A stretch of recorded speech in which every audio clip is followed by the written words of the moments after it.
Il me jette un regard de haine pure. Je lui tire la langue. Je sens que je vais bien m'amuser ici.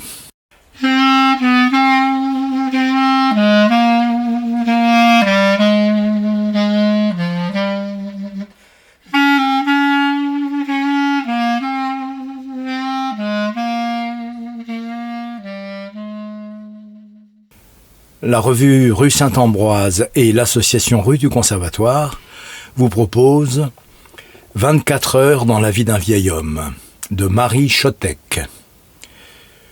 Lecture et musique, Charlie Nelson.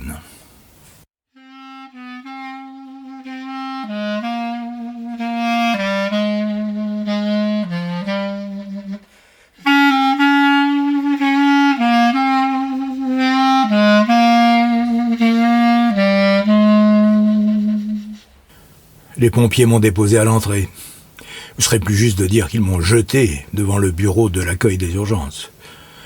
Ils ont échangé avec la jeune femme en blouse blanche, assise derrière le bureau, à peine plus âgée que ma petite fille Sido, mais le genre sérieux, pas marrant. Ils m'ont montré du doigt, douleur à l'épaule gauche, suspicion d'infarctus.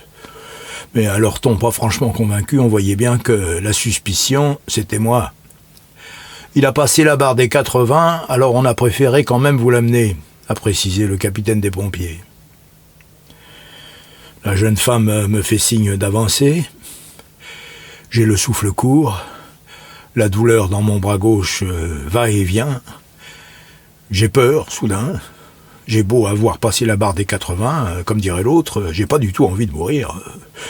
Plus je vieillis, moins j'ai envie de mourir. Je sais, c'est indécent. Un vieux qui veut pas mourir. Je le lis dans les yeux de Marine, ma fille, quand mon fils Bruno le dit haut et fort. Putain, les vieux, il y a un moment, faudrait les abattre. Je lui décline mon identité, Ferdinand d'Artagnan, né le 1er avril 1940, et je ne suis pourtant pas né poisson. Je dis ça à chaque fois, mais la fille ne sourit même pas. Les gens sont de moins en moins rigolos, si vous voulez mon avis. Quelle époque. Le bras me tire, je parviens à lui sortir ma carte vitale, que Marine me force à porter quasiment jour et nuit sur moi, depuis qu'elle est partie refaire sa vie au Canada, avec un divorcé chauffagiste rencontré à un bal du 14 juillet. Mon fils Bruno, lui, ne décroche plus quand je l'appelle. Trop de connards qui essayent de vous vendre des couvertures de survie pour l'Afrique. Dixit. Première heure. Vous serez mieux allongé quand même. La jeune femme m'installe sur un brancard, dans le couloir. J'ai le temps de voir que la salle d'attente est pleine à craquer. Je suis le plus vieux. J'ai droit à un traitement préférentiel. Un brancard dans le couloir. Ouh là là, je suis gâté. C'est ça où vous rentrez chez vous. C'est une autre blouse blanche, barbue, qui a dit ça. Mais cela ne s'adresse pas à moi, mais à un jeune homme qui fait du tapage à l'accueil. Ça fait 3h30 qu'il attend. Il crie. Personnellement, je ne sais pas ce qu'en penserait le capitaine des pompiers, mais je trouve qu'il a l'air en parfaite santé. La blouse blanche barbue parvient à calmer le type qui retourne dans la salle d'attente en se cognant sur mon brancard dans le couloir. Il me jette un regard de haine pure. Je lui tire la langue. Je sens que je vais bien m'amuser ici. Il est 18h. Je me dis qu'on va bientôt nous servir à manger. Je crois me souvenir qu'on mange tôt dans les hôpitaux. Quand j'allais voir Jackie, on avait droit au plateau repas à l'heure de l'apéro. Et elle me disait à chaque fois, punaise, mon dîner, même pas un petit à se jeter encore ce soir. Après, de toute façon, elle était plus en état, et c'était Bruno qui lui finissait son plateau. À l'époque, il était chômeur. Maman, il lui disait, tu perds pas grand-chose, va. Et elle lui souriait doucement, avec les yeux. La douleur est toujours là, dans mon épaule. J'espère qu'on va s'occuper de moi rapidement. Je veux pas mourir. 2e heure. L'infirmière qui passe dans le couloir éclate de rire quand je lui demande si le dîner va nous être enfin servi. Je vois pourtant pas ce qu'il y a de drôle. Quand elle repasse, je tire sur le bas de sa blouse, elle rit encore. Une rigolote. Elle m'explique qu'il n'y a pas de plateau repas aux urgences. Ce sera pour plus tard, si je reste parmi eux. Elle s'appelle Violette Volette. J'ai lu ça sur son badge. Enfin, il me semble. Quel drôle et joli nom. Elle est comme dans les feuilletons que Jackie adorait regarder. Jeune, jolie, fraîche.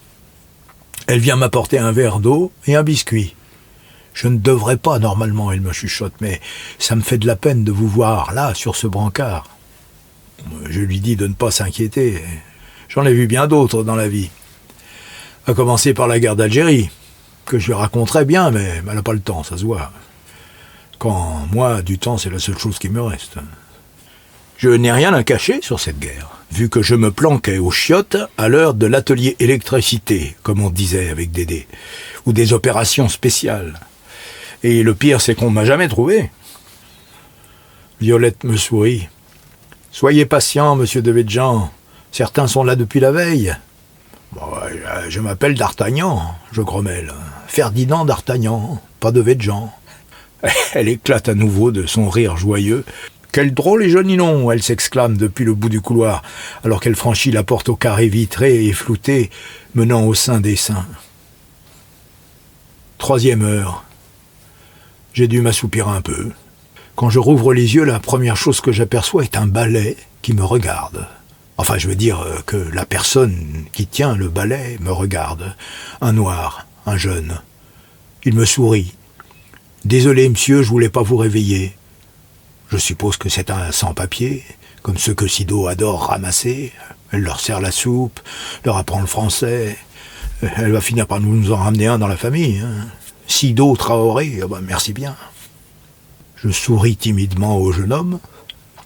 J'ai un peu peur. Je suis couché, seul, dans ce couloir. Il est là, avec son balai et son sourire de cannibale. « Papy, tu es raciste, me dit Sido. »« Mais non, je proteste. J'ai eu des noirs sur mes chantiers, et ça s'est toujours bien passé. Même si ces gens-là, tu m'excuseras, ils n'ont pas franchement le gène du travail. »« c'est bien ce que je dis, râle Sido. Tu es raciste. Tu fais des généralités. Et en plus, tu ne veux pas comprendre qu'on ne se tue pas à la tâche quand on est exploité. » Je n'exploitais ni rien ni personne. J'essayais juste de faire vivre ma petite entreprise en bâtiment. Les jeunes, ils se rendent pas compte. « Je suis français, me dit le type. Pas croire qu'il lit dans mes pensées. Je suis arrivé du Mali quand j'étais petit. Ah, je fais. Je m'appelle Boubacar et je suis diplômé en droit international. » Il s'éloigne avec son balai, je croirais presque avoir rêvé. Alors, diplômé de droit international, et puis quoi encore ? Je suis désolé d'être cannibale, il a dû dire. Et puis, arrivé au bout du couloir, avant de franchir la porte qui mène à la délivrance, il me salue de la main. « Au revoir, grand-père, bonne douleur. » Mais il a peut-être dit à tout à l'heure. Je suis plus vraiment en état de bien entendre. Je crois bien que mon cœur bat dans mes oreilles. 7e heure. Rien. J'ai dormi, un sommeil sans rêve.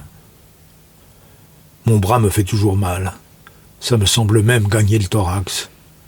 Combien de temps encore à attendre ? 9e heure. J'ai réussi à attirer l'attention d'une blouse blanche. Il y a marqué « Julien Doré, interne » sur sa blouse. Je voudrais voir un médecin, je gémis. Je suis quasiment médecin, il me rassure. Dans 1 mois, je reprends un cabinet dans un désert médical. Je crois vraiment que je suis en train de faire une crise cardiaque. Je pleurniche. Mon bras gauche me fait de plus en plus mal. C'est la position sur le brancard, il me réplique d'un air important. Vous avez dû mal positionner votre bras. Jeune homme, je m'énerve, j'avais mal au bras avant de venir ici. Je suis même venu pour ça. Julien, crie la jeune femme de l'accueil qui semble toujours aussi éveillée et aussi peu souriante. On te demande au déchocage, vite. Et le freluquet m'abandonne, là, les pans de sa blouse voltant dans les airs, alors qu'il se dépêche, comme dans ses feuilletons adorés de Jackie. Elle aurait juste tant aimé voir Georges Clooney se pencher sur le lit d'une femme comme elle, multirécidiviste du crabe. Julien Doré est parti en courant, et me revoilà seul, dans mon couloir, pas très loin du désespoir. 10e heure. J'ai pas vraiment pu dormir. Mon bras me pèse, cela tend à gagner le thorax de plus en plus. Disons que je me sens oppressé. C'est peut-être psychologique aussi, après tout. 10 heures sur un brancard, y a de quoi se sentir un peu angoissé, non? J'ai en plus une sacrée dalle. Ah, il est loin le biscuit. Si en plus d'une crise cardiaque je mourrais de faim. 12e heure. La jeune femme du comptoir n'a toujours pas été relevée. On lui apporte son petit déjeuner. Bon appétit Amélie, merci. Elle mange, sans un sourire. La salle d'attente est étrangement calme, bien que toujours pleine. Certains patients semblent morts. Mais ils doivent dormir, je me rassure. Une grosse dame mange un croissant qui luit sous le néon. J'ai tellement faim que je pourrais manger toute la boulangerie de Félicien et fils.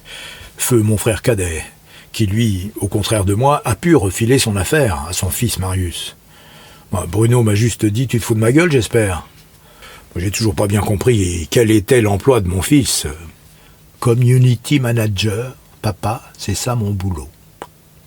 Quant à Marine, douée comme elle était de ses mains, j'ai même pas tenté. Papa, je suis coiffeuse, donc quelque part je me sers de mes mains. Mais je te rappelle que d'Artagnan et fille, tu étais contre. Marius se débrouille plutôt bien, mais il ferme le lundi et prend 5 semaines de vacances par an. Ces jeunes, ils veulent plus travailler, je vous jure. Et c'est comme ça qu'on se retrouve 12 heures sur un brancard, parce qu'il n'y a plus personne pour faire le boulot. 16e heure. Une femme dans la salle d'attente vient de s'effondrer sur le sol. Le choc m'a sorti de ma léthargie. Je rêvais à l'Asie, où j'ai vécu avec mes parents, tout petit. Mon père était militaire. À l'époque, on appelait ça le Siam. Que c'était beau, comme nom. Et quel pays, vraiment.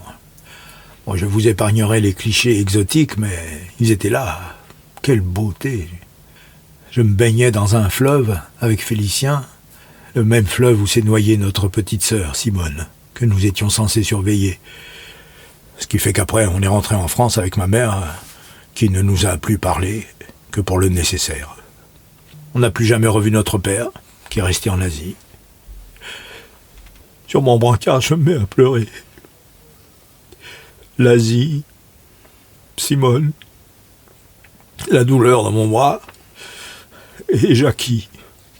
Moi, Jackie, avec qui j'aurais pas pu faire ce voyage au Vietnam, finalement. Elle est morte trop tôt. 56 ans. 19e heure. C'est un frôlement sur mon visage qui me tire de mon état comateux. La douleur au bras est toujours là, sourde, envahissante. J'ai de plus en plus de mal à respirer. C'est une plume que l'on passe sur mon visage. Une petite fille me passe une plume sur les joues, les yeux, et elle rit quand je la regarde. « Hortense, viens ici !» Sa mère l'appelle de la salle d'attente. Mais Hortense ne bouge pas, elle se dandine devant moi. « T'as quoi, toi ?» elle me demande. « J'ai le cœur brisé », je lui réponds. « Oh, elle me fait, pauvre vieux papy, je vais te mettre un pansement. » Elle se penche sur moi, je sens son odeur fraîche, de savon et de sucre. « Hortense !» braille sa mère depuis la salle d'attente. « Ne t'approche pas du monsieur, c'est peut-être un pédophile. » Dans quel monde on vit, alors vraiment, je vous jure. Jamais, au grand jamais, j'ai songé à toucher ma fille, ni ma petite fille, sans compter qu'il n'y a eu que Jackie dans ma vie. Mais Hortense n'a pas l'air effrayée. Elle rit. « Monsieur, tu vas mourir ?» elle me demande. « Ben oui, je réponds, comme tout le monde. Et puis j'ajoute méchamment, « Toi aussi d'ailleurs, tu vas mourir. » Hortense hausse les épaules. « Je suis pas un vieux, moi, j'ai le temps. » Oh, je lui fais, ragaillardi par ma méchanceté, des petits-enfants meurent tous les jours, surtout dans les hôpitaux. « Hortense !» braille encore sa mère. « Viens ici, plus j'y pense, plus ce monsieur me fait penser à un psychopathe. » Je ferme les yeux, la douleur a envahi mon thorax. J'ai jamais tué personne. En Algérie ou ailleurs, soit que j'étais dans les WC, soit que j'étais trop jeune pour être responsable d'une petite fille de 5 ans. Ce qui explique ainsi qu'elle se soit noyée pendant que Félicien et moi on jouait aux singes dans les arbres. « Au revoir, vilain monsieur, crève bien !» Hortense s'éloigne.